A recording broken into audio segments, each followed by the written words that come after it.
I remember banging on my door and shouting and screaming through the letterbox, and I remember seeing like the flashing blue light reflection through the window, and I thought, oh fuck. 3:26, completely lifeless, face down in a cell, having my clothes ripped off, being strip searched, manhandled, head down, head sloppy, not resisting.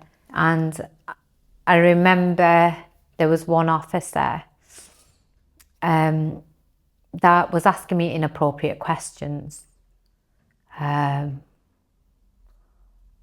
it was at the point where he asked me, have you ever had anal sex before? I knew I was in trouble.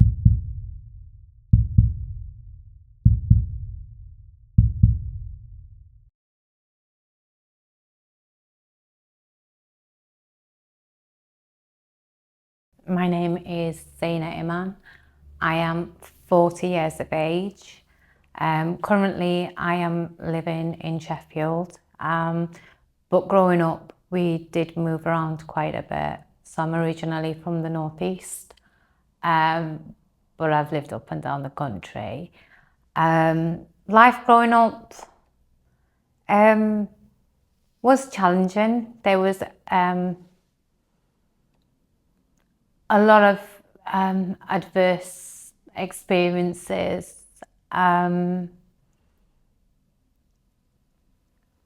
Saw a lot of things from a young age and was exposed to a lot of things that I don't think anybody should at a young age. But looking back, I don't regret what I've experienced or seen, or the experiences I've been through, because I feel they've shaped who I am today, and they've made me resilient. And I feel at the moment I am taking on probably the hardest, most challenging experience of my life, but I feel I've got the skills I need to face it head on, despite what I'm up against.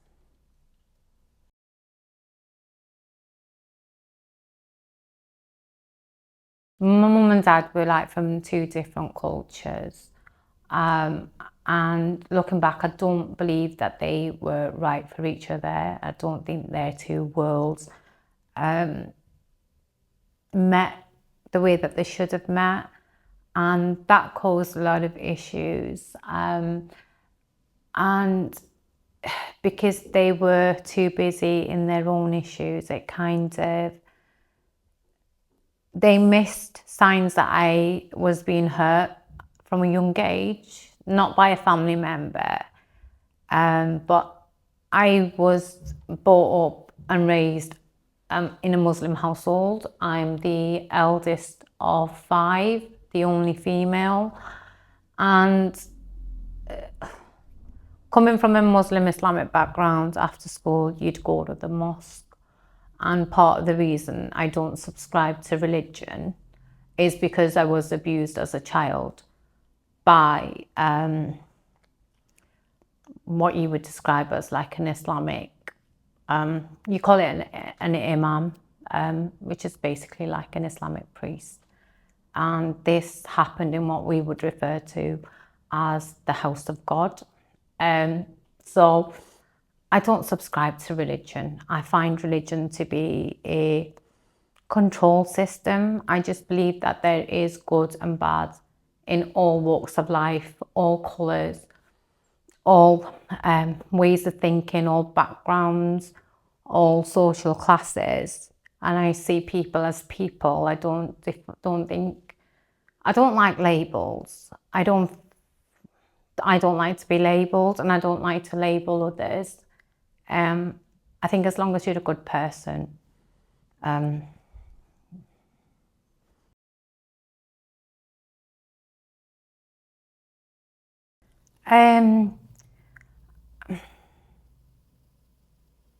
no. I think I had to look after myself from a young age. Not only look after myself, I had to look after my younger siblings as well. So I didn't really have a childhood. But at the time it was normal. That was just the way life was. I didn't know any different. And I think it's one of the reasons as a 40-year-old, I have actively chosen never to have kids. Because I know my parents' upbringing was shaped by what they experienced. And I didn't want to unknowingly repeat the pattern of neglect. So yeah, and I think not having children, because of the situation I'm in currently, was probably the best decision I've ever made.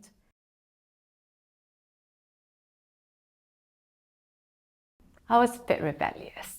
I was naughty, but I think that was more, I had a lot of unhealed trauma as a child, and I didn't know how to deal with it. I didn't have anybody to really open up to. So being naughty, I was kind of like seen in a way, but I didn't view it as being naughty. It was just me, I don't know, like, I think children should be mischievous, that's how you learn. And I think it's when you constantly suppress, being from like a South Asian background and from a Muslim background, I was being suppressed, but it wasn't explained why I'm being suppressed. And I just felt like I wanted to get out of this box everybody was placing me. Women aren't supposed to laugh and women aren't supposed to talk. You're meant to be seen and not heard. And none of that made sense. And like, but he can do that because he's a boy. I'm like, but why can't I do that? It just didn't make sense to me. And then I remember I used to, back in my day, we used to play out on the street and I had male friends and female friends. But I got to a certain age and I wasn't allowed to do that. But nobody did explain why I wasn't allowed to do that. Like I said, I think freedom is a big thing for me. I think any school of thought or any system that tries to control freedom is not a good system, I don't believe you should control other people.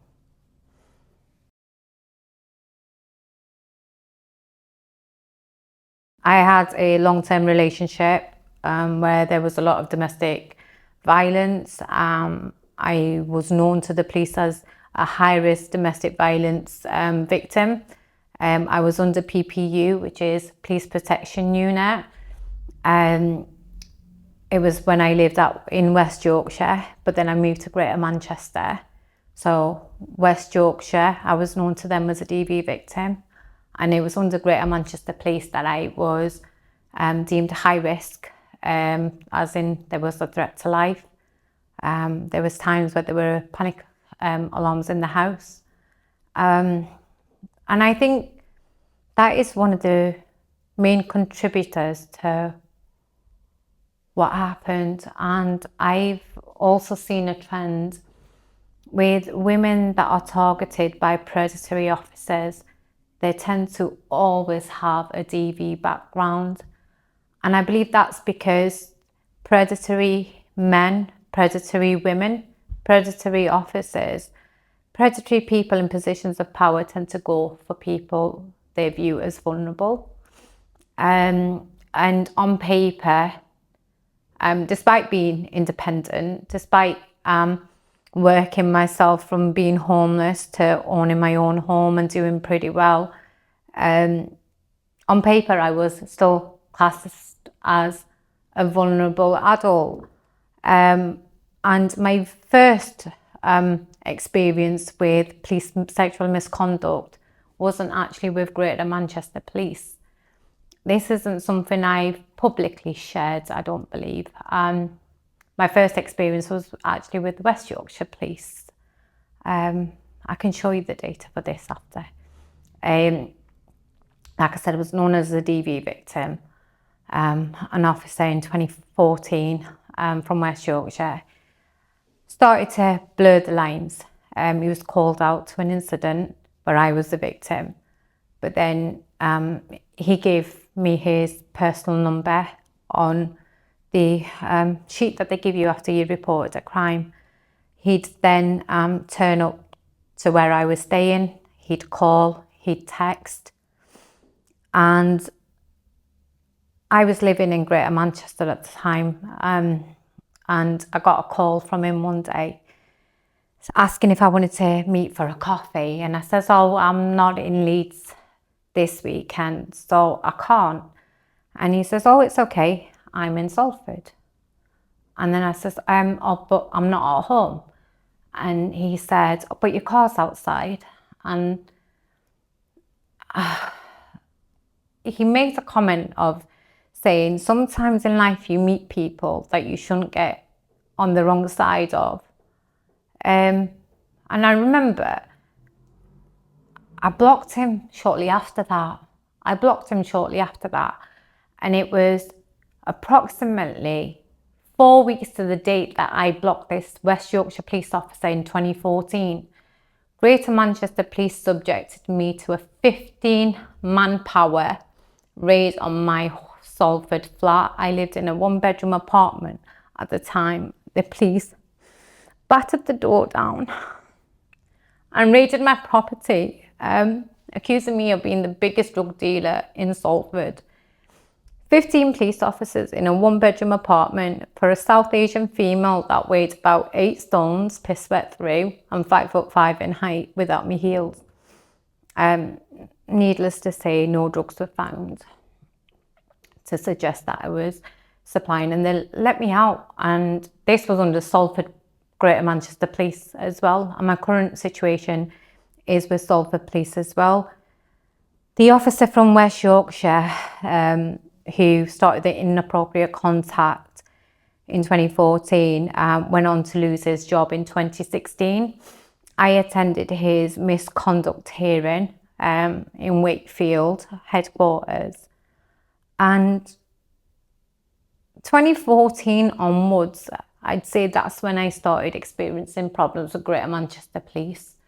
Like I said, I've always worked hard. I always drove German cars, and I'd always get pulled over, but I thought nothing of it. At the time, I thought, I look young. I've aged since all of the current stuff, but I looked a lot younger for my age. I'm driving German cars, and I thought, I'm getting pulled over because of what I'm driving. I didn't really make much of it. You know, it just became kind of normal. And then they finally got me in 2021, following a check on welfare. People that I've spoken to said that what happened to me was possibly malfeasance because I had one of theirs sacked. I went up against the boys' club. I think that was the case. Because when Greater Manchester Police raided me roughly a month after the West Yorkshire officer had blocked him, I actually put a police complaint into Greater Manchester Police. It was Pendleton Station that handled that complaint. And Pendleton is the station that I was then abused in years down the line.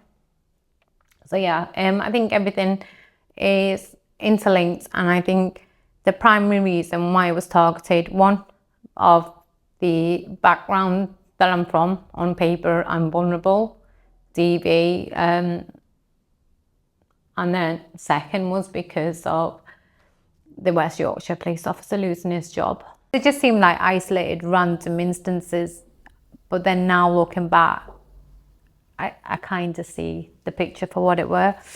Yeah. And the irony of it was, there was the West Yorkshire police officer. I didn't actually report him. I had a support worker at the time because of the domestic violence and the issues that I was facing there.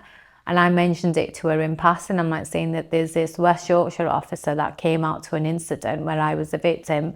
And because he then started like inappropriately contacting me, I said it freaked me out a little bit, and I blocked him. But roughly like 4 weeks after I'd blocked him, Greater Manchester Police have just come through my doors with a warrant for like drug dealing, and I've never been a drug dealer. They knew my occupation at the time, you know.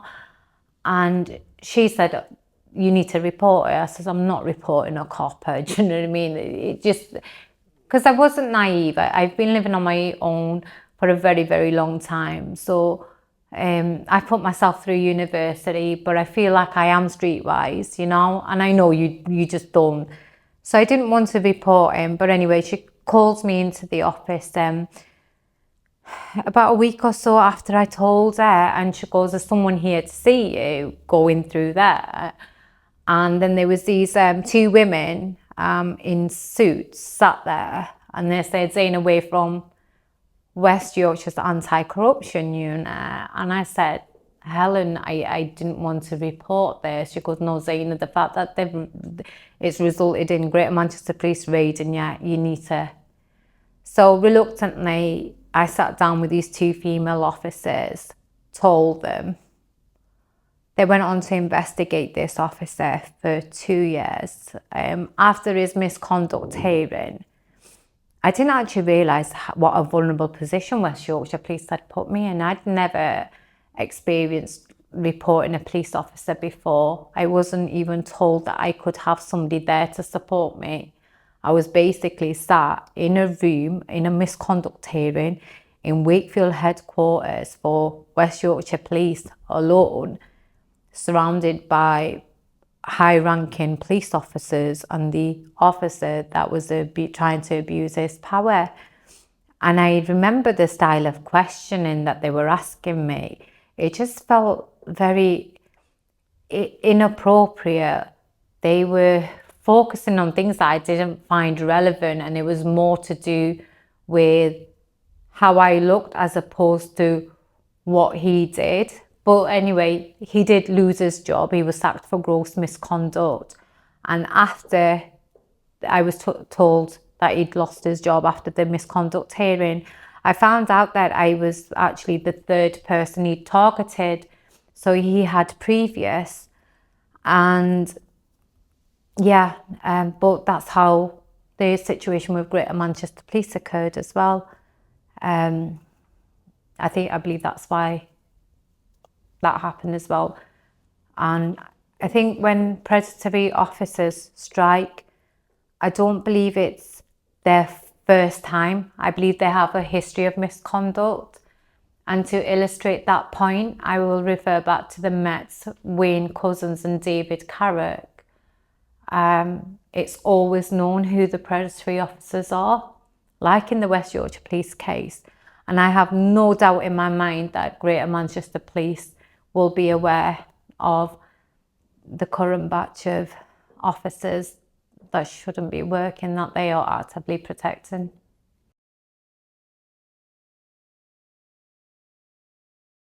It was during lockdown. I lived alone. Wasn't allowed to work at the time because of the restrictions that were in place.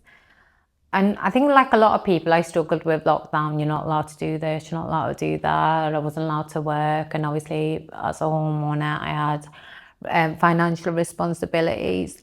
But I've always been, like I've admitted, I've always been a bit naughty and, you know, like free, you know, and I like to have a laugh. I decided to get high during lockdown.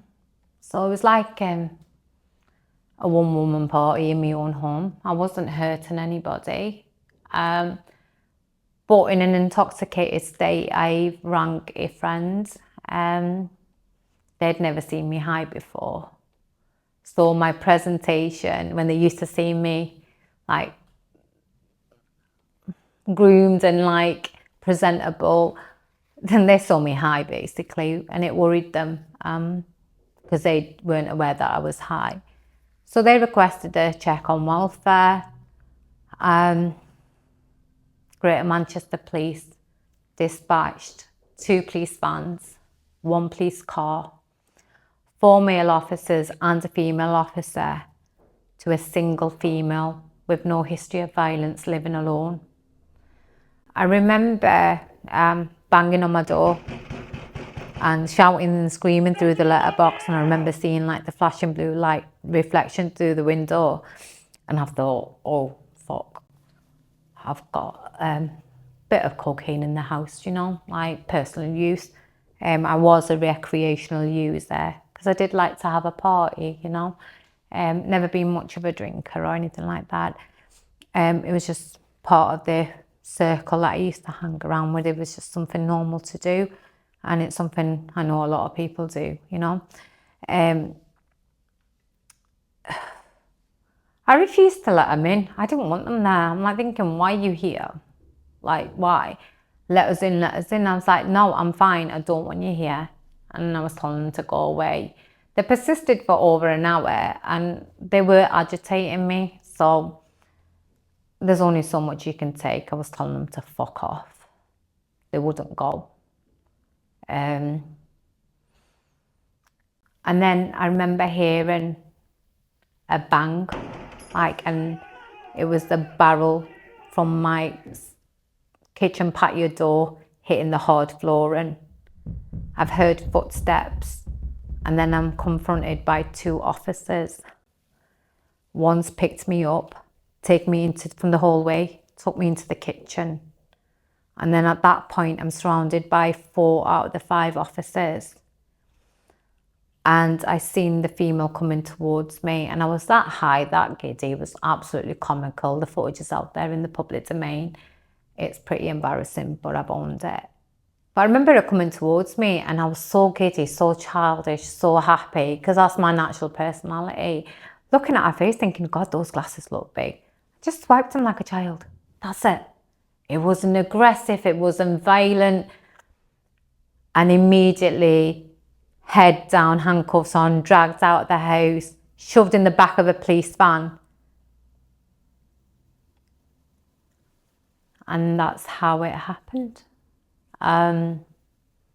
They broke into my home, despite me not wanting them there, lied that I was suicidal and that was committing breach of the peace in my own home, when the actual reality was, yes, they had to attend a property because somebody had requested a check on welfare, but the person's told you that they're fine, they don't want you there as a grown adult.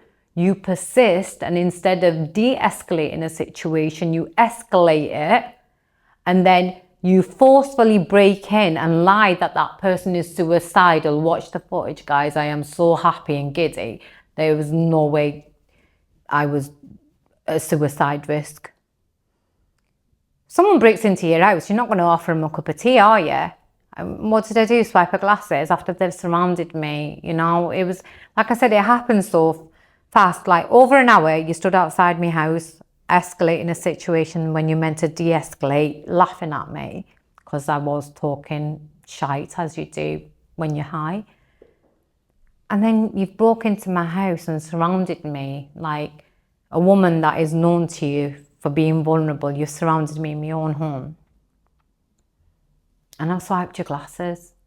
And then you've detained me for over 40 hours. Not only detained me, they've authorized, well, not even authorized. They strip searched me before my detention was officially authorized. The footage that I do have, it was a struggle getting the footage that I do have. I had a fight on my hands getting every dribs and drabs of information that I've got. I've more or less investigated my own case. So if I'm talking memory recall, not footage, memory recall is I remember everything from the house. Remember everything from the house, and like I said, I was just high. I didn't want them there, didn't need them there. I wasn't a suicide risk. Conveniently, they've only gave the footage of me swiping the officer's glasses. There's over an hour footage missing there. And my memory recall doesn't allow me to recall the vehicle time. But now, because I've got the footage for the vehicle time, I know that I arrived at the station in the van dock at 2:19 and I was wide awake, but my memory recall just shuts down at the vehicle point. I remember being placed in the vehicle. I remember the vehicle. I remember the vehicle, well, the doors sliding open and close. I remember the vehicle finally starting to move, but then my memory goes blank. But now watching the footage of me in the vehicle, I am wide awake, still very intoxicated. And this is at 2:19. So I arrive at the van dock at 2:19, wide awake, high. The first sighting of me is in custody at 3:26. So wide awake, high at 2:19 in the van dock, in the police van. 3:26, completely lifeless, face down in a cell, having my clothes ripped off, being strip searched, manhandled, head down, head floppy, not resisting, by 4 to 5 people, metal detector used. And then it's like they knew I was going to wake up because they'd run out of the room. And I do come round. And then sobriety returns for a period of 4 to 5 hours. And I do remember being given a lot of water, you know. And I remember there was one officer that was asking me inappropriate questions. And it was at the point where he asked me, "Have you ever had anal sex before?" I knew I was in trouble. And that's the moment that most people can see online. The footage is available online. I have a hot drink in my hand. I spill it and I go like this. It was at that moment my behaviour started to change from sobriety to like feeling funny again. Bear in mind I'd already been strip searched at this point. And that's when the footage goes blank. And then when I'm back in the cell, I'm no longer dressed and I'm acting very sexual. So my question to Greater Manchester Police is, how do you get high again in a police station after you've been strip searched? After the footage cuts out? And could you explain how sexual behaviour is psychosis, you know? Yeah, I was drugged and sexually assaulted at some point during my detainment. Now, when people say to me, explain what you remember, I know what I remember, but it's hard to explain verbally, because when I'm explaining it, I'm kind of reliving certain elements. And certain elements I want to share, certain elements I don't want to share. And the reason I don't want to share them because I feel at times they're hard for me to believe. And if they're hard for me to believe and I lived it, I always think, are people going to believe me? And not only that, I think I seriously undermine my allegations by saying sexual assault, because that's how I feel comfortable explaining and wording my experience. But that is me undermining it. I don't think I'm ready to go into the nitty-gritty. So I'll just say that I am undermining it. But it's hard to explain as well, because part of, when I explain it, part of it is my memory recall, and I would say I've got about 80% of it back, you know. But I've managed to back up the memory recall by investigating my own case. So when I'm talking about and talking people through what I remember, some of it is not what I remember, it's what I've seen on the footage as well. But I want to reinforce to people how accurate my memory recall is. So I was arrested and detained in February 2021. I requested the footage in February 2021. GMP had 30 days to supply me with that footage legally, and that fight has gone on for over 4.5 years. Why? When I requested the footage in February 2021, I had flashbacks. I wouldn't call it memory recall. I had flashbacks, and I became obsessed with building up a timeline, because there was gaps in my memory and I couldn't understand why there was gaps in my memory. The hospital were telling me that I'd been raped at home, so that's what I reported initially, rape at home. But my flashbacks were from the station, So I made the request for the footage because I was confused. I wanted clarity on what had happened. It wasn't up until April 2021, so 2 months after I'd requested the footage, I knew it was Greater Manchester Police. I knew. I'd see blue lights, I'd panic. I'd hear the siren, I'd panic. If I saw the high vis, I'd panic. I'd wake up middle of the night, struggling. Felt like I couldn't breathe, sweating, because it felt real, like I was there again.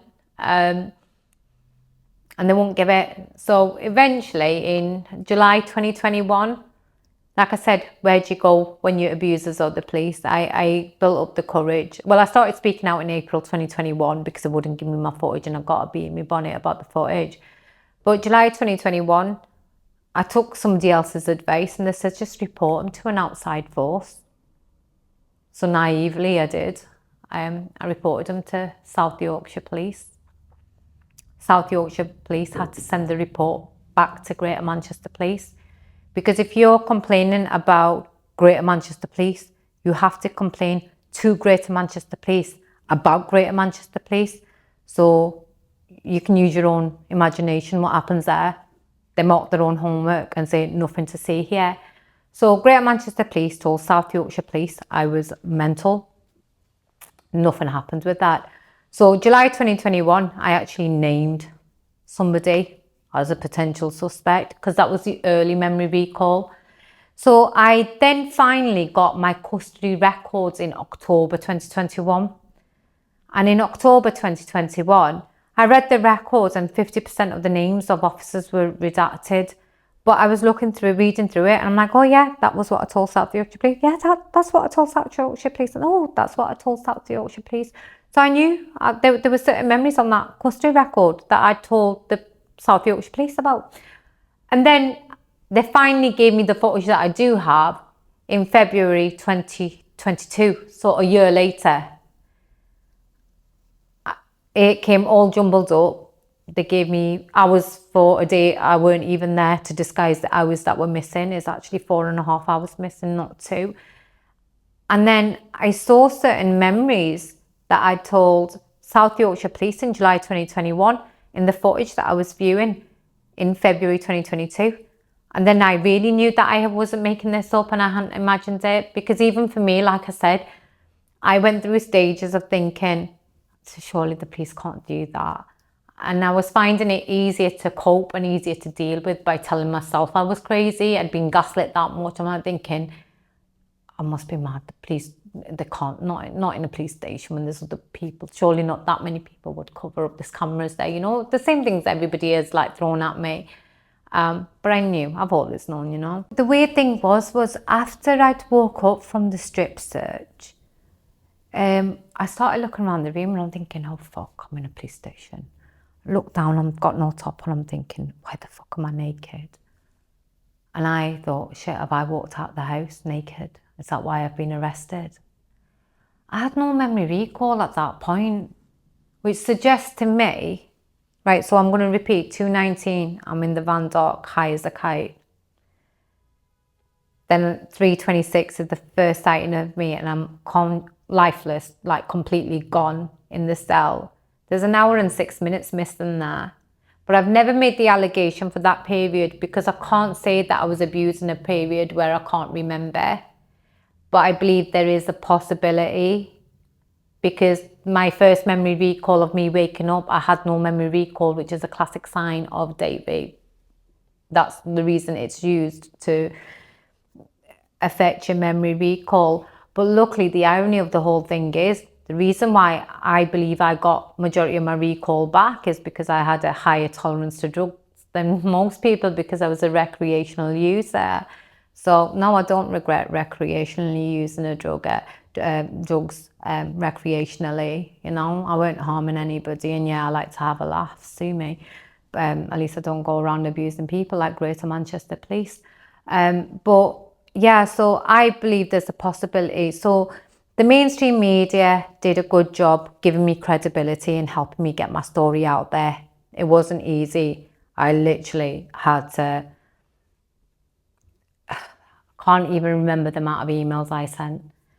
I had to like, to get my voice heard, I had to waive my anonymity. I had to agree to like putting out footage that's going to be out there for life. I'm over that now. I don't care, I've owned it. That footage is out there. I tell everybody about my experience, doesn't bother me now. But I should never have had to do that. And that's how I managed to get my story out. But the facts that are reported in the media are not accurate, because what happens is you tell your story to a journalist, they'll write it up, but then they've got to give the other side the chance to reply to what you've said. So it's called a right to reply. So when the other side, Greater Manchester Police, give the journalist their reply, they will contradict what I say. And what happens is the journalist will always go with their version, not your version. So I'm telling everybody it is actually 4.5 hours worth of footage that is unaccounted for. Greater Manchester Police are saying 2. So I'll talk everybody through the footage that's missing. There's approximately 1 hour from my property missing. And I believe that footage is missing because it shows that there was no reason to break in and I wasn't suicidal, like they're saying. And I'm not sure how you can create breach of peace when there would have been no breach of peace had you have fucked off when I told you to fuck off. The second hour that's missing is 2:19 Van Dock, first sighting of me in the cell at 3:26. There's no custody front desk footage on arrival or departure. So when you watch 24 hours in police custody, that footage is given as standard. You're checking in and checking out front desk footage. They've not gave me that. Then there's obviously the 2 separate hours on 2 separate days that were existed, exempt, got corrupted and lost. So yeah, it's 4.5 hours, but I've only made the allegation for the 2 hours in the cell because that's what I've got memory recall for. But like I said, yeah, but no, but yeah, but no, but where's the footage? You know, it's so easy to put this matter to bed. And why am I asking for footage and they won't give it? Who's got something to hide? It definitely isn't me. And if I was making allegations and false allegations, surely I'd be locked up by now. Why have I had multiple media outlets who have to pass the data that I've got by legal teams? So the information that I've given mainstream media had to be passed by legal teams. But I just want to say to people, right, if anything that you hear on this video or on the extracts and you don't kind of believe it, if you contact me and I know your name and I know who you are, and you are a genuine person, you've got a profile picture on Twitter, I will happily send you the data to back up everything that I am telling you that's happened, because I've got nothing to hide.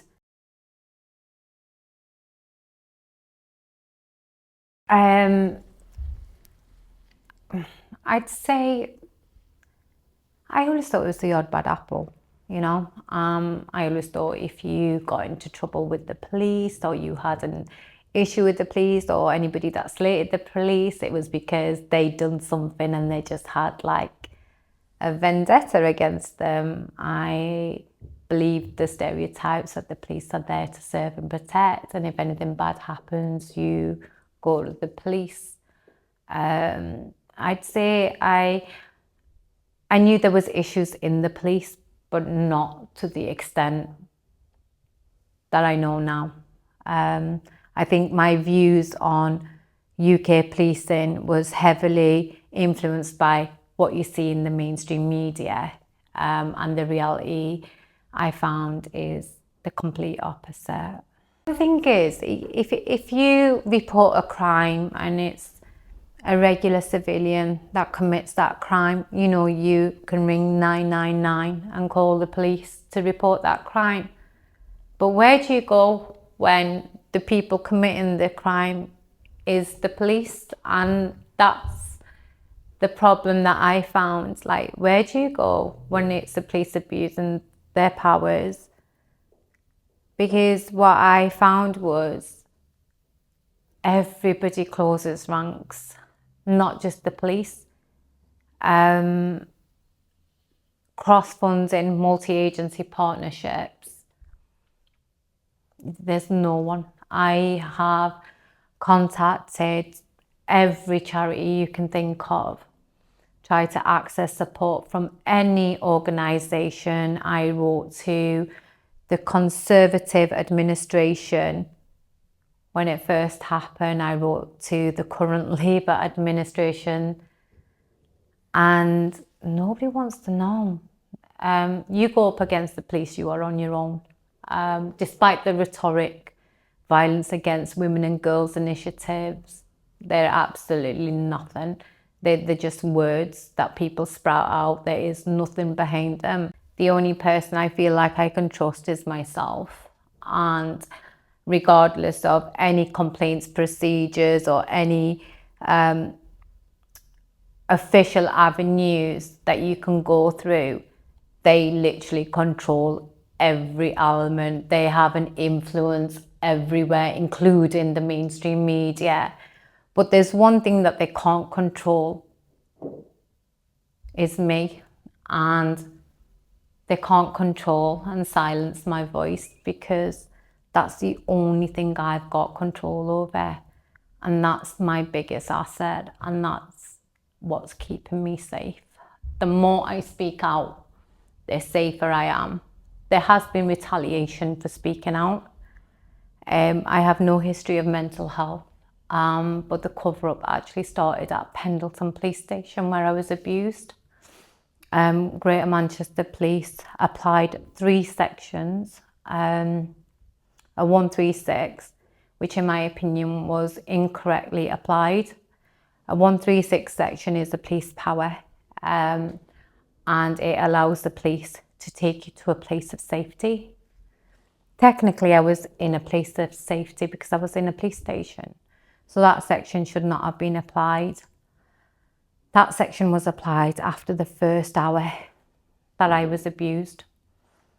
They then called in mental health professionals who did not see me in person, because Greater Manchester Police told them I was extremely violent and extremely volatile. Footage of my time in custody is available in the public domain. I am anything but violent. My behaviour is in line with that of somebody under the influence of date rape drug. My behaviour is in line with somebody that has just been through a hell of a lot of trauma.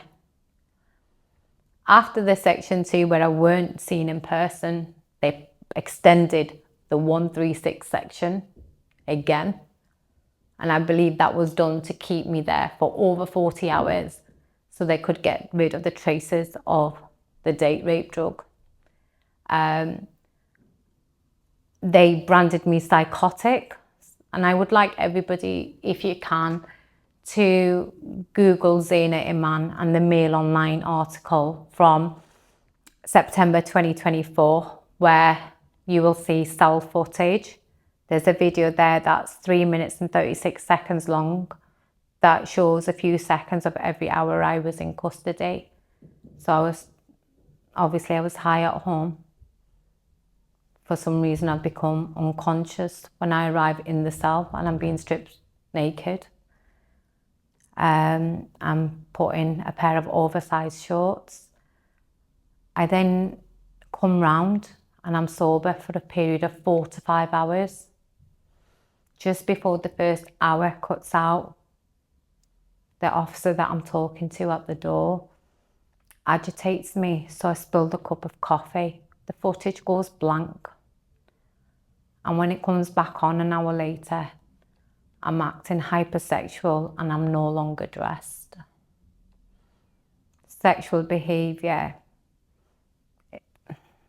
they called psychosis. And I believe they did that was to ensure nobody would ever believe me. But luckily, people have.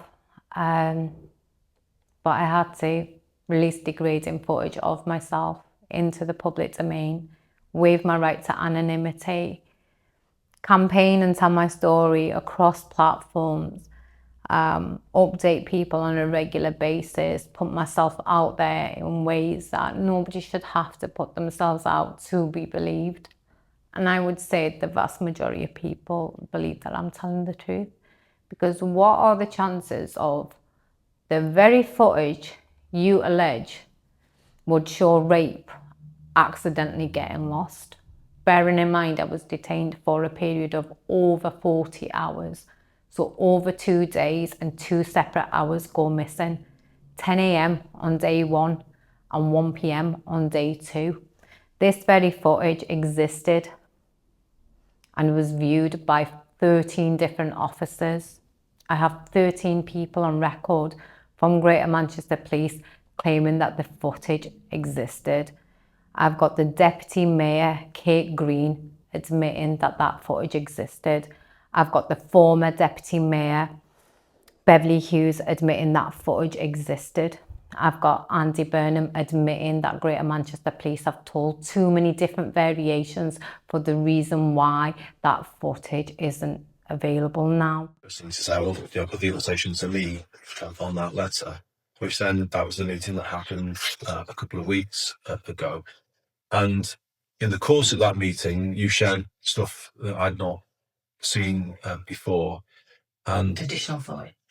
Okay. And explained things from your perspective that actually kind of made me, I think, see things more clearly than I have done before, and actually kind of present a thing that just doesn't add up. Actually, there's something doesn't add up, basically. And then if you put alongside that all of the issues around footage, identities of people, there's lots of other things, and if you start to add it all, you think, hang on, there's something really just not right here. I've got Dame Vera Baird, who did the public review into Greater Manchester Police, saying, yes, of course that footage existed, for it now not to exist. So I'm going to repeat 2 hours over 2 days, so 2 separate hours over 2 days have existed, become exempt, have been viewed by 13 different people, got accidentally corrupted, and now are accidentally lost. In this day and age, it is physically impossible to lose footage. It is everything that is digital is retrievable, But Greater Manchester Police, the second biggest police force in England, have accidentally lost 2 hours worth of footage despite having a multi-million-pound system that is run by ADT. Where are the backups? Where's the online iCloud drive? It's lies. I'm openly going to say Greater Manchester Police have that footage. They just will not give that footage because they know what's on that footage. And I know what's on that footage. Now, people always say, I am alleging, but I want to make it very clear, I am not alleging. I am actively saying that at some point during my detainment with Greater Manchester Police, I was drugged and sexually assaulted. I sit here at the 55-month mark. That's over 4.5 years. And those officers are still serving. If they're still serving, they're still abusing. We all think that it won't happen to us until it does. I was one of those people. And it's not a position I would want even my worst enemy to be in. Unless it's GMP, of course. But yeah, those officers are still serving.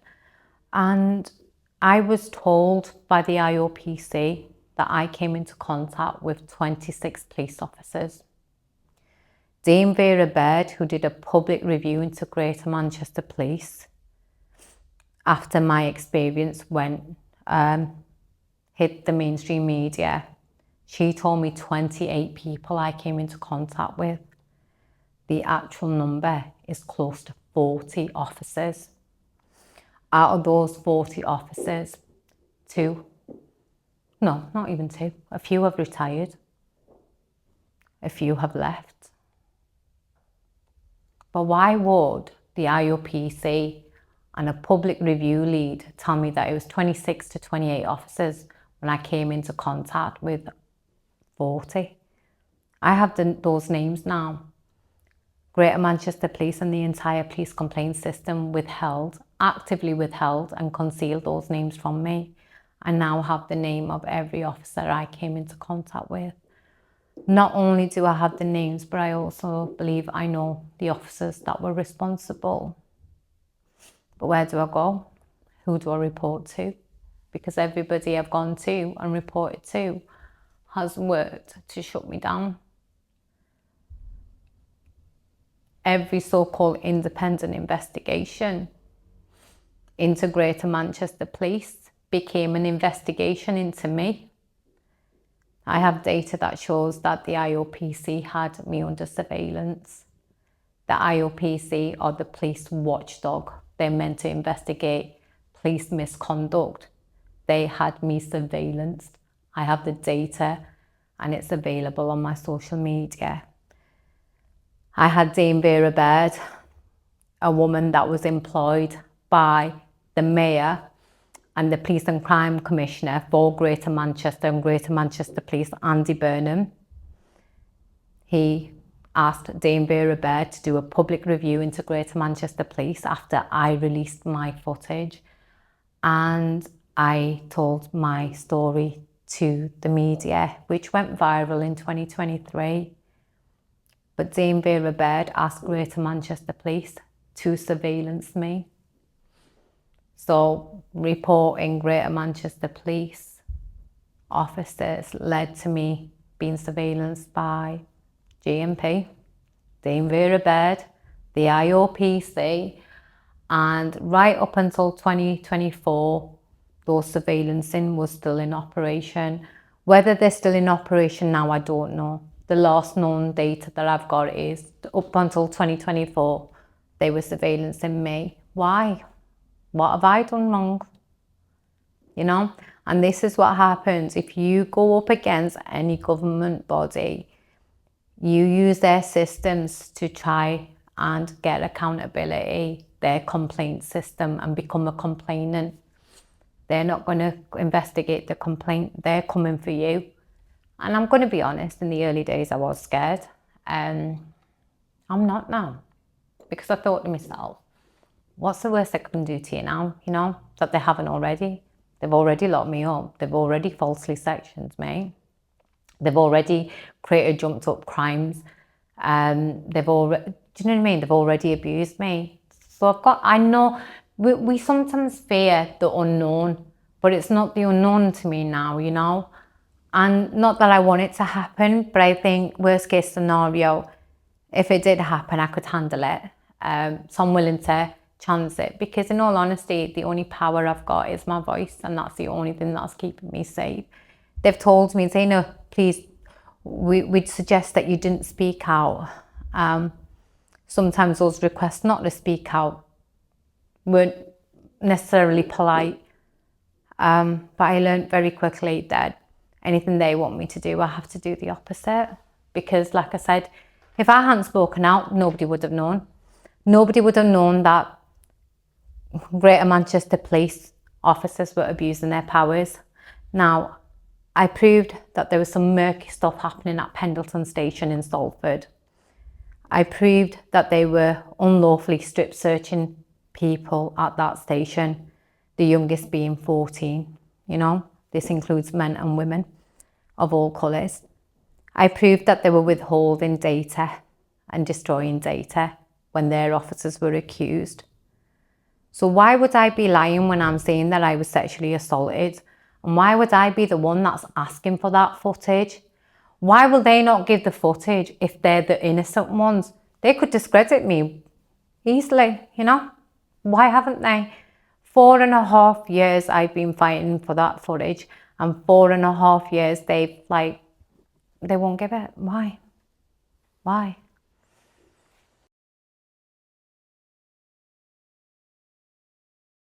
Recently, I think So yesterday we went out in London, so for this interview, I decided to come the day before because I'm not very good logistically. I get lost and the London Underground just goes over my head. But I got invited to a boat party by somebody that's helped me raise awareness on the whole issue. So I decided to wear a dress and a pair of heels and a bag because I went to a party. And because I felt comfortable doing so. Because I stopped going out for a while and didn't bother brushing my hair, wearing makeup. I'd stay in pajamas, sweatpants, because I didn't want people looking at me. I went through a stage where I started overeating and I wanted to have surgery to change myself, to make myself look less appealing, because I thought if I look ugly, nothing bad will happen again. So I put on a lot of weight. I think I put on about 5 stones, trauma, comfort eating, but I lost it all. So I decided to get dressed up and go out. And then somebody goes, should you be wearing that if you've been abused? Should police officers in uniform be abusing their power? I don't believe how a person dresses or whether they were intoxicated or not. That does not give anybody the green light to abuse that person, you know? And so what if I decide to dress up and do my hair and do my makeup? Why shouldn't I? Why should I allow what happened to me to define me for the rest of my life? You know, I want to show people that there is life after trauma. And I have more good days than bad days now. And I'm back into fighting mode. I'm not going to allow Greater Manchester Police to keep me down. There is no way you are shutting me up.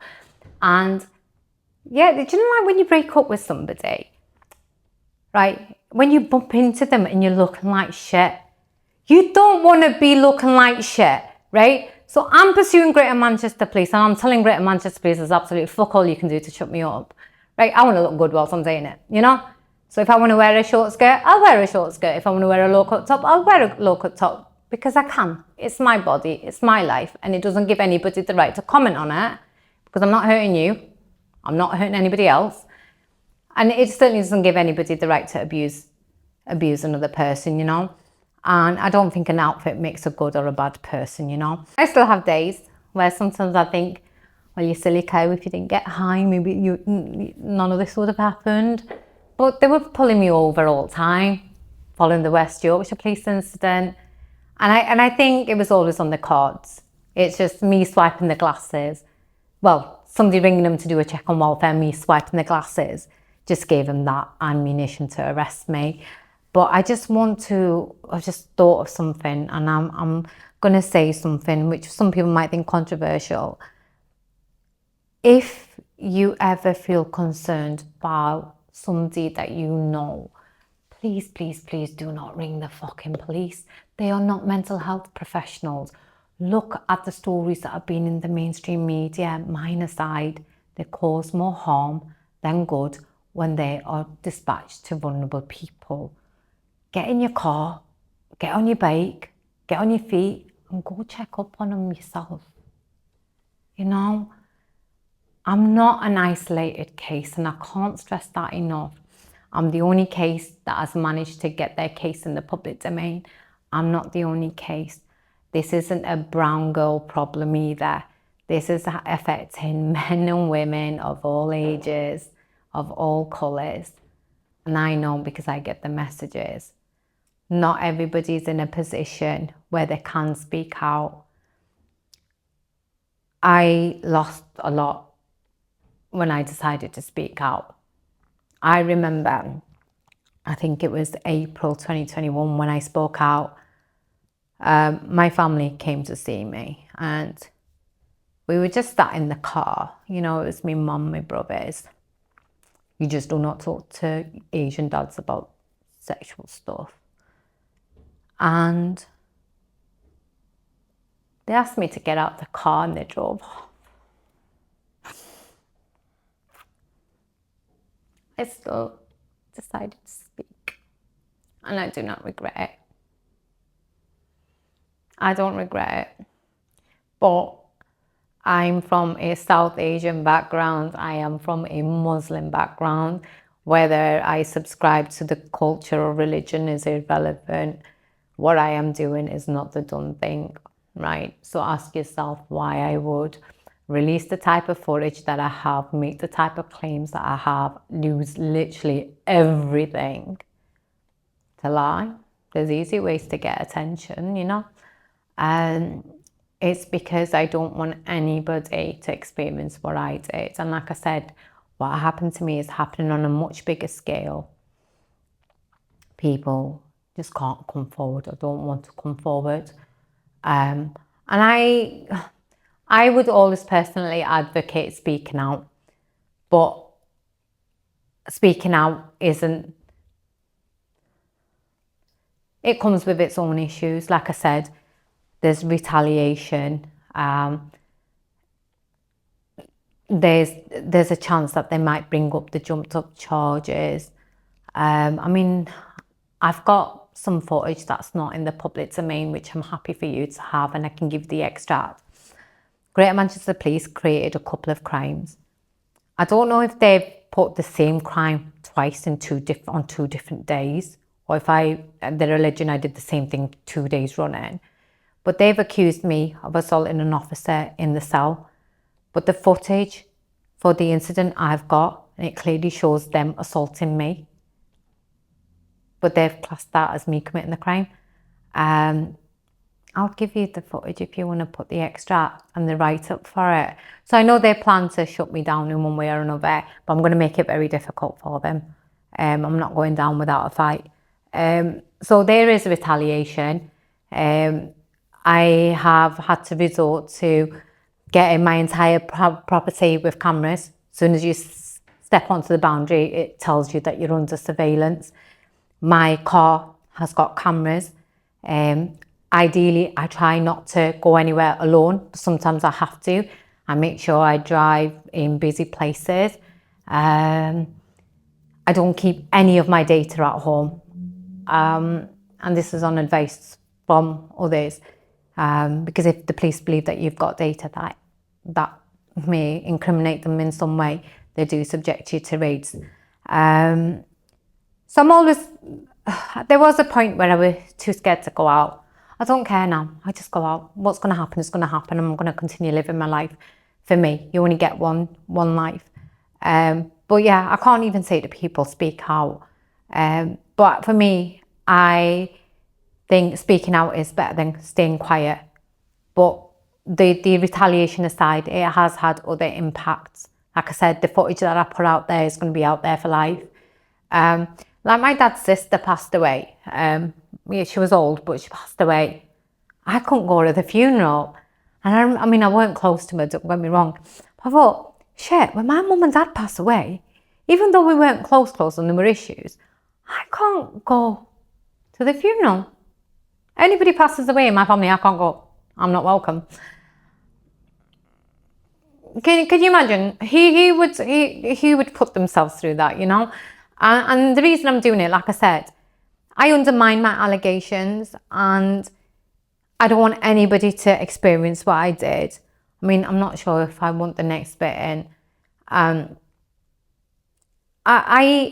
Footage aside, I asked for audio because the audio in itself tells the full story. They wouldn't give the audio.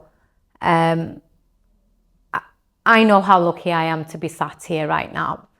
I genuinely don't believe I was meant to make it out of that station. 2 white males, 2 friends turned up at the 38-hour mark, and within a couple of hours they shipped me off to a psychiatric unit, high on date rape drugs, claiming psychosis. Had them 2 white males not turned up, I would not have made it out there. I know grown-ass men haven't made it out there, and I feel at times I said to my friends, I fucking hate you two, Why the fuck did you turn up? It would have been easy if I had gone in there. I wouldn't have had to see life for what it was, like, I see beyond the illusions. Like, everything we're taught is a lie, the police don't protect. They don't keep you safe. They cause more harm than they do good.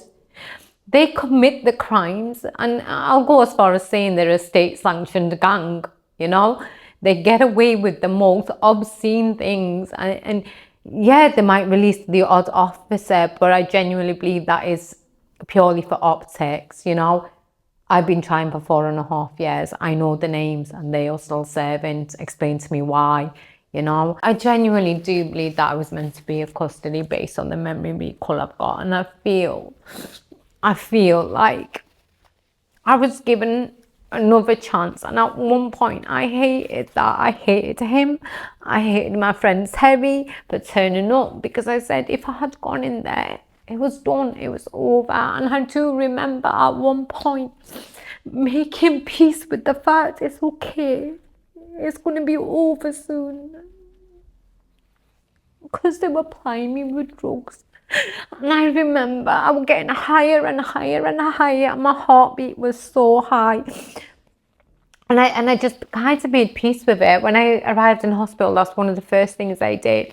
They gave me an ECG to check the abnormality, because my breathing was really heavy.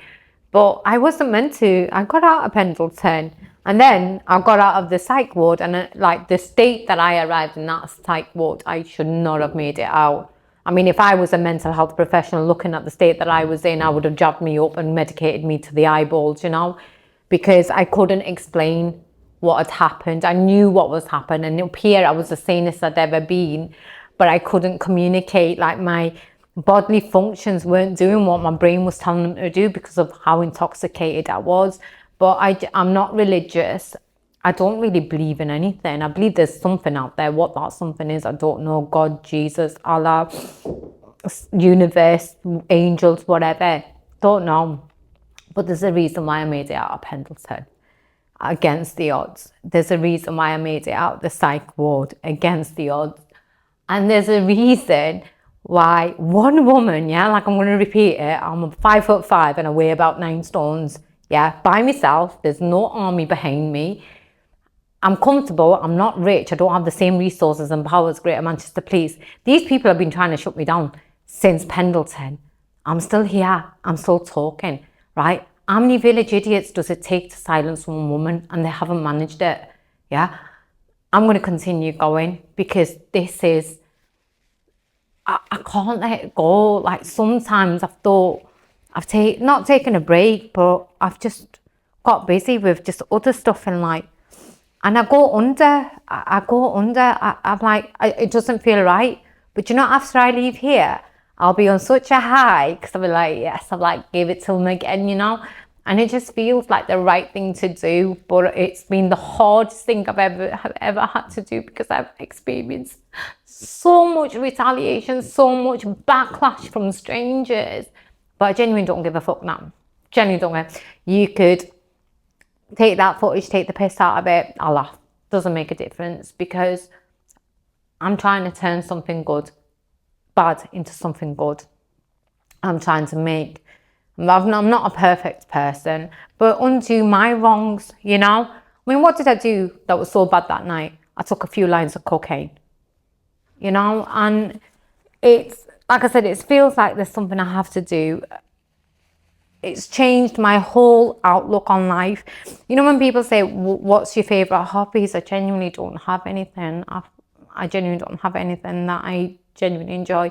What's your long-term aims and goals? I used to have dreams. The plan was I'd almost paid off my mortgage. I was going to rent the house out and fuck off travelling. Instead, I'm living in Sheffield. No offence, but it's boring, right? Living in Sheffield, pursuing Greater Manchester Police, like navigating a system that I know is designed to work against me. It doesn't say do what it says on the tin. Nobody's independent. The state protects the state. You speak out and they all close ranks. And like I said, it feels like dreams, hopes, ambitions, there isn't any. I am happy. I am happy in general. But this little part of me, it's like this dark cloud, and I've got to like keep at it. But I don't know why I've got to keep at it. I mean, in my darkest time now, I remember saying it to him. I said to him, "Do you love me?" And he goes, "Of course I do." I says, "Will you do anything for me?" And he said, "Yeah, of course, you know I will. I'll always look after you. I promised you I'd help you for as long as you need, right?" And I said, and I weren't depressed. I was not depressed. I just had enough. I didn't like the world. I didn't like the people in it. I didn't like what I couldn't unsee what I've seen, and nobody understood and nobody got it. It's like somebody had lifted this veil and I saw life for what it was, and I was done. I weren't depressed, I was just done. I said to him, "Well, if you love me, help me end it. I don't want to be here anymore." He said, when I was like no longer, I'm back in like kick-ass fight mode now, but he said, I used to be scared to walk through the door because I didn't know if I'd like kind of turn up to you being, you know, I can't let them get away what they've put me through, you know. And like I said, I intend to push this as far as I can get it. And all I ask people to do is, I've never asked for money. I've never grifted. You know, a lot of people grift. All I ask is, if you believe me, just help me keep my story alive and just share it. That's it. Click of a button. That's all you need to do. If you don't want to publicly share it, send the articles to somebody. Even take the piss out of them if you want. Because the more people are talking about it, the more people are going to be aware of this is the reality of what happens behind closed doors. I mean, it kind of makes sense because I watch auditing programs and I think, why do they get so arsy about people filming a building? Like, you go to a police station, stick your camera there, they get so agitated. It's because there's some murky shit happening behind closed doors, you know? But yeah, that was the lowest point. But genuinely, when I was suicidal, well, not suicidal, I've never been actively suicidal, I just didn't want to be here anymore. But you tell that to people, oh, you must have been depressed. Genuinely wasn't depressed. I was just done. And if I'm honest with you, even now, you saw me walking, I was happy and jolly. I still find life pointless. I just don't view it the same anymore. It's kind of like taking the fun and joy out of it. It's weird. I think people refer to it as like a spiritual awakening where, you know, like when you were a kid and you believed in like the tooth fairy and Santa Claus and then you told it it's all a lie. And I feel like that's what's happened. But the adult version, everything that I was told about, everything was a lie. And I don't feel like I fit in anywhere. I don't feel like I connect with people in the same way. Like, things that I find fun, I find pointless. I can't do small talk anymore.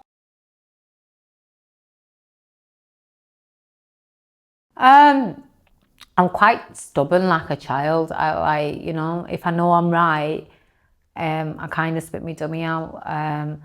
But it's the memories of what happened on in February 2021, the 5th and 6th. They're always there, you know.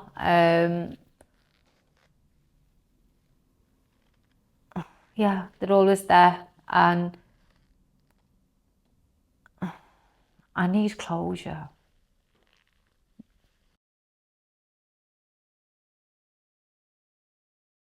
For every officer that was present at Pendleton Police Station in February 2021 on the 5th and 6th, every officer that I have encountered since that helped cover up, because it saddens me when I see the names involved in the cover up, you know, the amount of manpower and resources they've used to try to silence and shut me down is unbelievable.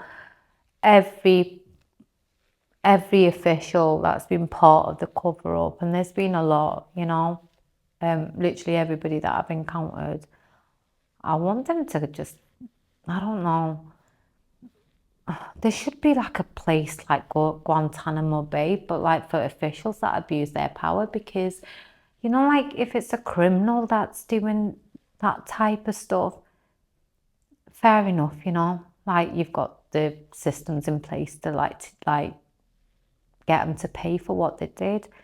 But there isn't really a system for those that aren't supposed to be doing certain things, you know.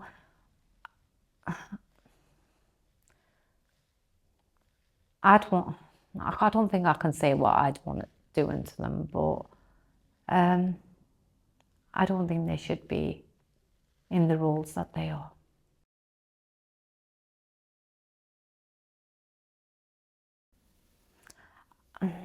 I've lost that spark I had.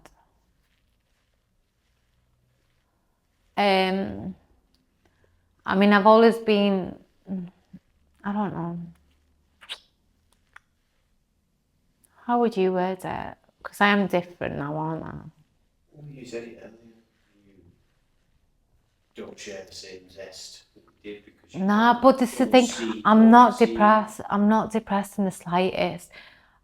I just kind of like see how everything, like I see things for what they are, you know. And I think that's what I struggle with. I can't pretend I don't know what I know. I can't pretend I haven't seen what I've seen. I can't move on.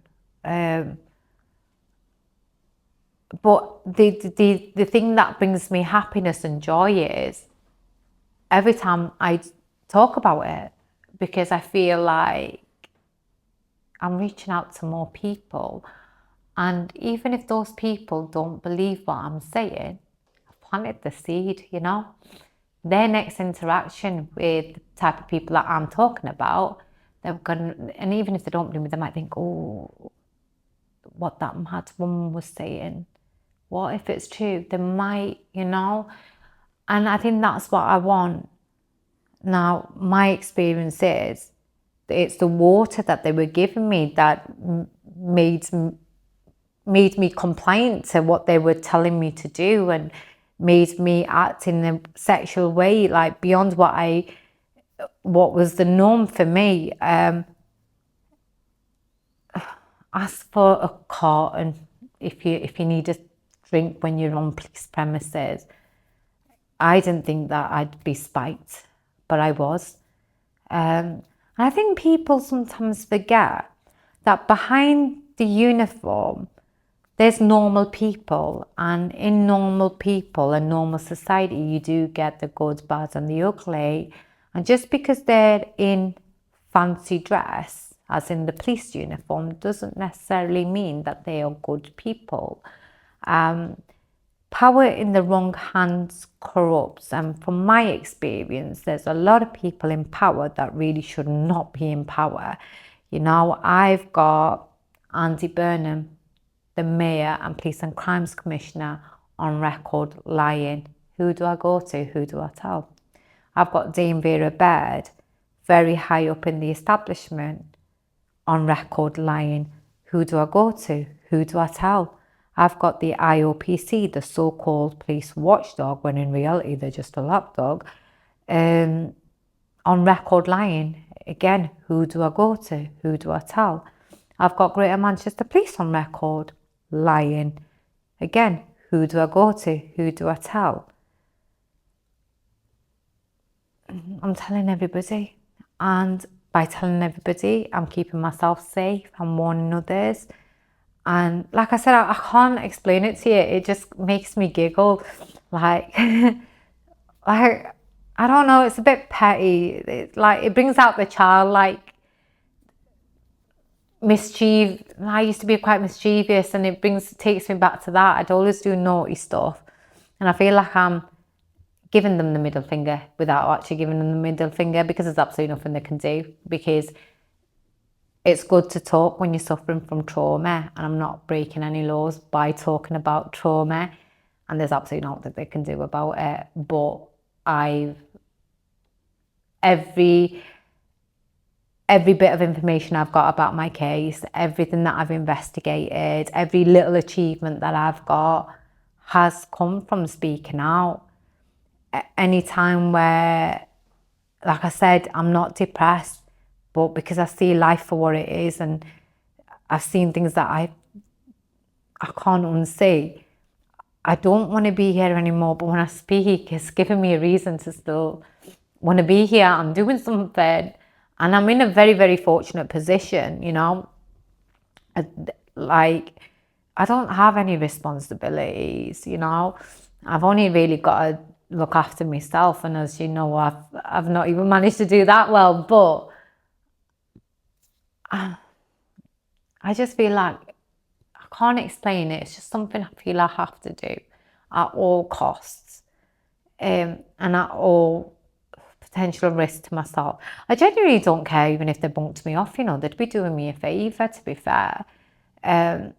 Saves me like putting my friends in that position and asking them to do it. But I'd say it's the thing that I'm most proud of, if I'm honest with you.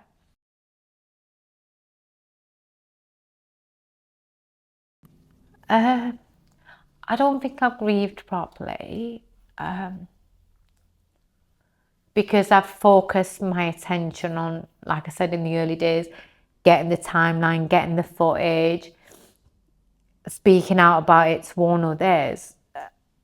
I don't think I've fully sat down with myself and tried to get over it. I don't think I will get over it, because like I said, it's changed my whole perspective of life.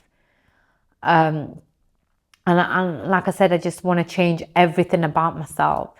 And the reason I want to change everything about myself physically is because I don't like the thought that the body that I see in the mirror is the body that they hurt. I want a fresh start.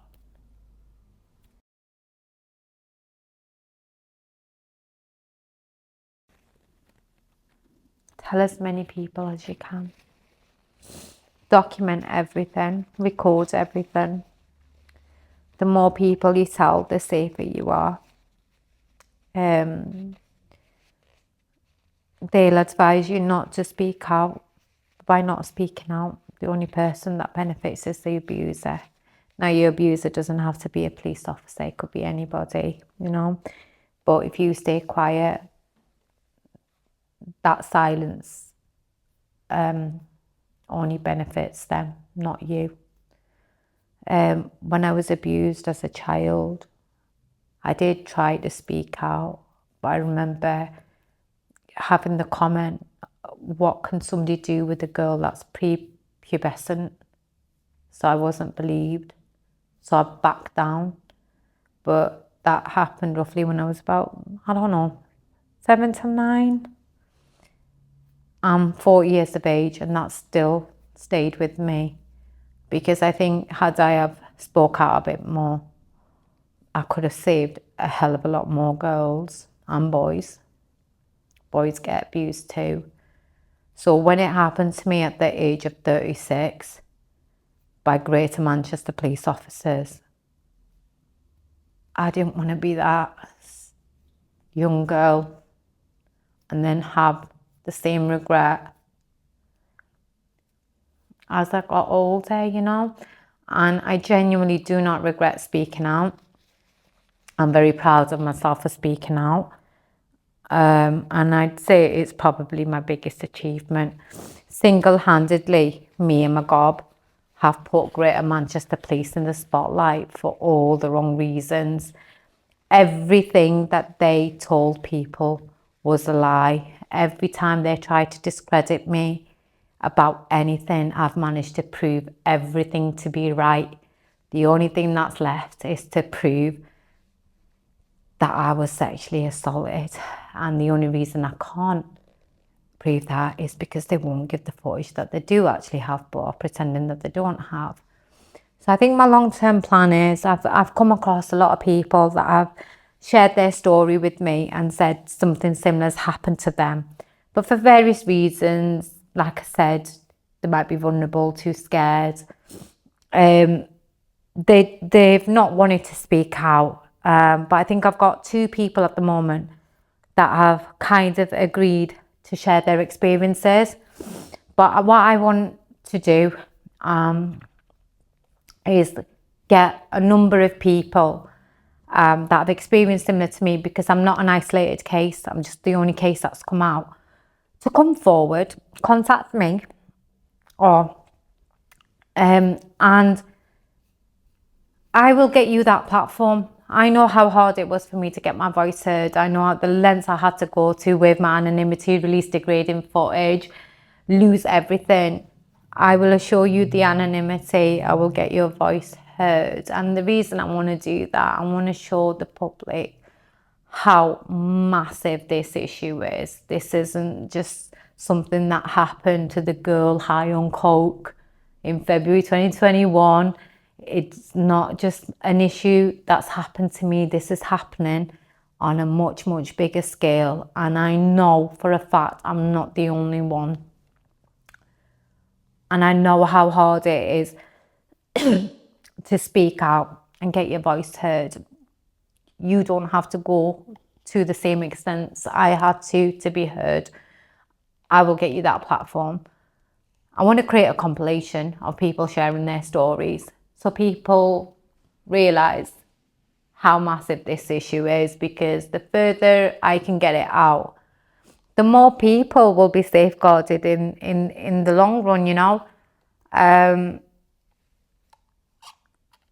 can't put into words the messages I get. I'll share some of them with you off camera. Yeah, it's happening on a bigger scale. Like I said, with Greater Manchester Police, the earliest case I know about is in the 70s. The second case goes back to the 80s. I was 2021. So from the 70s and 80s to 2021, you've got to be pretty dumb to believe that we're isolated cases, you know. I wasn't particularly young. Abusers normally like them young. I was 36 years of age. Not even looking my best. I was high on coke, like I said. And they came for me. There's younger, more attractive girls. Pendleton Police Station, for example, is across the road from a university. That area, there's a lot of student accommodation. And when I see Greater Manchester Police push their PR, we're keeping the public safe, I always think, no, they've got the predators working. They're going to be scouring for young, vulnerable girls and boys. Then people aren't safe in custody. You think you are, but you're not. And it's a misconception that to be arrested, you have to be a criminal. No, I was a check on welfare. You know, you could be driving in a car and be pulled over. They could be two officers, yeah? They could have their body worn on. They could arrest you for anything, you not even having done anything. Guaranteed, them two officers will back each other. Like I said, I've heard so many experiences. Because they know they are protected by the system, they get away with murder, like literally, because there is no accountability. What happened to me could happen to anybody. And that's the message I want to put out. I just want to safeguard people. I've given up on the idea of justice. For me, this is my justice. And like I said, my very, very final resort is I'm releasing every single name. But I want to first get as many people sharing their experiences as possible. They don't have to go the same route and the extent I went to, but just to raise awareness and show how big a problem it is. So if anybody's experienced similar or something like me, get in touch. I'll help you get your voice heard anonymously. Safeguard as many people as we can. And then, like I said, the final resort is not waiting for the IOPC to release their whitewash report, which they've been sat on for over a year. They didn't even allow me to be part of the process. So any investigation into Greater Manchester Police that happened as a result of my footage and me sharing my experience, nobody's allowed me to be part of the process. So I've not been able to give an interview to the ICO, to the IOPC. GMP have. So GMP have told ICO, IOPC what to investigate. And I've not been able to tell anybody my version of events. It wasn't just Greater Manchester Police there, them 2 nights, it was me as well. Dame Vera Bears and the media lied that I removed myself from the public review. I didn't. I told them that I didn't want to be part of the public review because I just wanted my footage. But then they wrote to me saying that I had no choice in the matter. I had to be in the public review. So I reluctantly met her. She treated me horrifically. So I posted the videos of her abusing me online. And they threw me off the review for posting those videos. Then in the first 2 pages of a public review, a national public review, they've lied and said Zayna Iman removed herself from the process. I did not remove myself from the process. I was removed for exposing the process for the scam that it was. And not a single media outlet accurately reported that. They all said Zayna removed herself. No, I didn't. I was removed for exposing how I was treated by the woman that was meant to be independent and doing an independent report on Greater Manchester Police, but instead had Greater Manchester Police surveillance me. But like I said, the corruption runs deep. And the level of cover-up and the level of manpower, I definitely wasn't the first person, you know. Definitely, and I won't be the last, especially if they're still serving.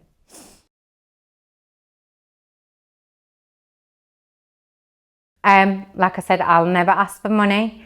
I've never grifted. I don't want anything other than for people to share my content.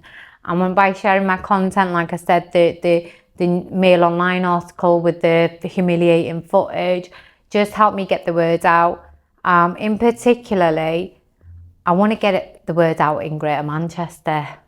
That's the area that it affects people. Like when the mainstream media coverage went viral, I was getting messages from all over the world, but I thought, I don't want this.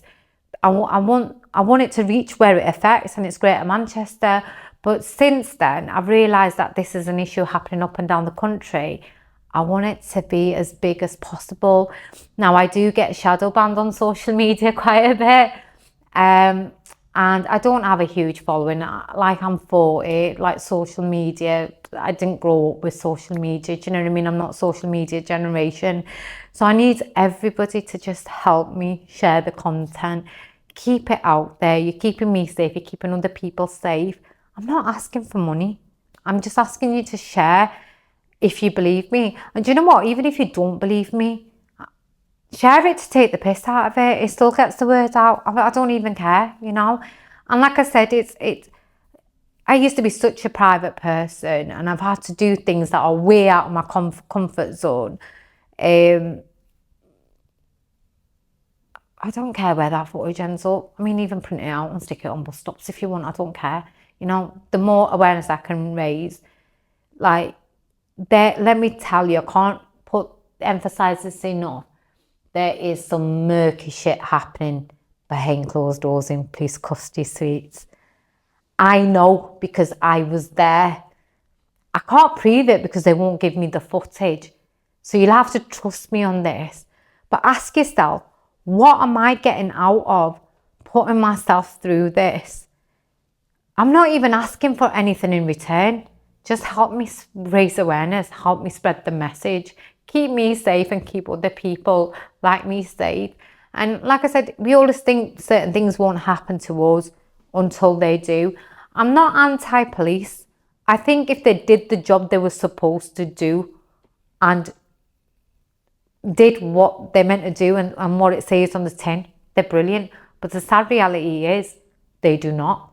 It's an illusion. It's a myth. Report a crime, you'll be lucky to get anyone investigating it. You'll get a reference number.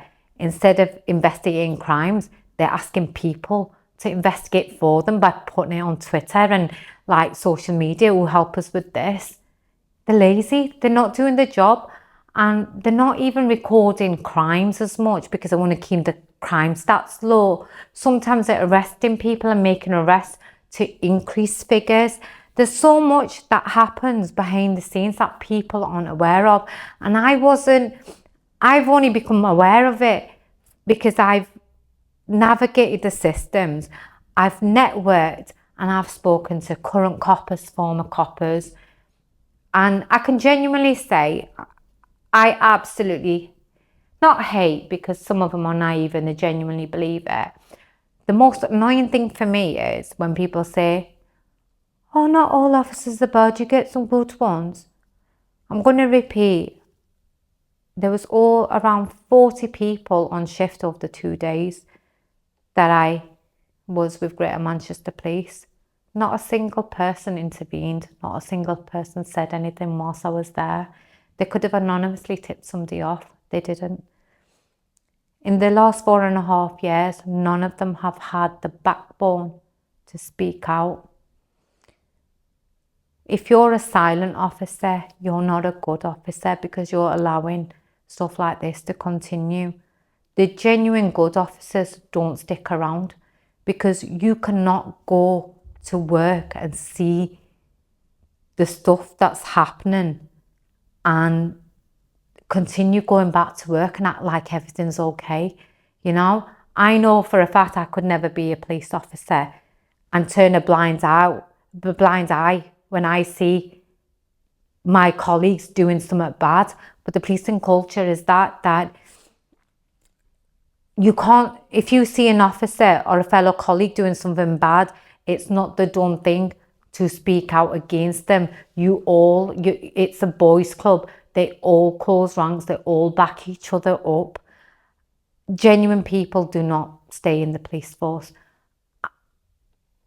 I can honestly say I have not encountered a single good officer from Greater Manchester Police. None of them. If you Google the reviews on Greater Manchester Police, it's like, I don't know if it was Indeed, but one of the job recruitment sites, Google the reviews on Greater Manchester Police. There's somebody that's actually wrote, there was a lot of jobs for the boys that went on. Yeah. Read some of those reviews. Look beyond the PR. Don't believe everything the mainstream media tells you. Trust me, I know. I was part of it. In one media outlet, I drove to Manchester to meet Andy Burnham.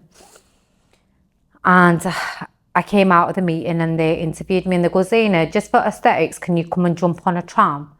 I'm like, I says, but I want to go home. They go, it'll not take long, we'll just jump on a tram. They made me sit on the tram. So I sat on the tram and they're recording. Anyway, I've watched the series back, like the news thing back. And they go, Zayna is on her way to meet Andy Burnham. I wasn't. I was due to go home and they made me sit on a tram. I'd already seen Andy Burnham. So if they can lie and manipulate just to portray something simple like that, what else are they lying about? I mean, to understand mainstream media a bit more, last year I signed up to do a course in journalism. I did the NCTJ and I did media law, and then I got it and I thought, I can't do this. So I learned how to do the video editing and I put that on a back burner. But like I said, I genuinely, the thing that irritates me the most is when people say, oh, not all officers are bad. In the 4.5 years that I have done this, I encountered around about 40 officers. Where's a good officer? After the 5th and 6th of February, the number of officers I've come into contact with, the ones that dealt with my subject access requests, all the so-called investigations they're set up to prevent the release of the footage, there is no good officer. I mean, my first investigating officer with professional standards was himself accused of the 1980 cell rape of a 20-year-old black girl called Jackie Berkeley's. That information is available in the public domain. His co-accused works for the Information Commissioner's Office, the ICO. The other two accused are now retired. That girl committed suicide in 2021. And like I said, some of the things I might have said in this may sound far-fetched, but if you're a genuine person and you've got your real name and your real images out, ask me for any of the data to back up anything that I've said. I'll happily send it to you. I've got nothing to hide.